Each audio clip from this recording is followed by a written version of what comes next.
Hello' everyone, আজি বিয়া এখন আছিলে। বিয়াখনলৈ বুলি যাবলৈ ওলালোঁ। এইফালে লগতে বৌহঁতো আহিছে ওচৰৰ।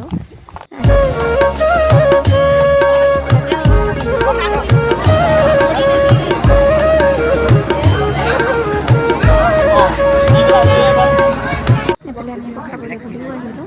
ইয়াৰ পৰা খাই বৈ অলপ বেছি আমিও আহিবলৈ ওলালোৱেই। বিয়া ঘৰৰ পৰা সোনকালে আহিলোঁ বাৰু। তাৰ পৰা আহি মেলি মই ফাৰ্মলৈ বুলি গ'লোঁ। ফাৰ্মৰ পৰা আহি চাহকাপ খাওঁ বুলি লাল চাহ একাপ বনাই মেলি ল'লোঁ। চাহকাপ খাই আকৌ মাছ আছিলে, বাচিবলৈ মাছ আনিছিলে। মাছটো ভালদৰে বাচি মেলি নিমখ হালধি সানি এফালে গৰম তেলত মাছ কেইপিচ দি দিলোঁ।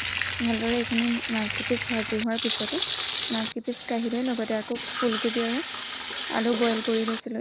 একেখিনি তেলতে পিঁয়াজো দিলোঁ। তাতে আকৌ ফুলকবি আৰু আলুখিনি তাতে ঢালি দিলোঁ। লগতে নিমখ আৰু হালধি দি ভালদৰে অলপ সময় ভাজি মেলি তাতে উতলা গৰম পানীখিনি দি ল'লোঁ।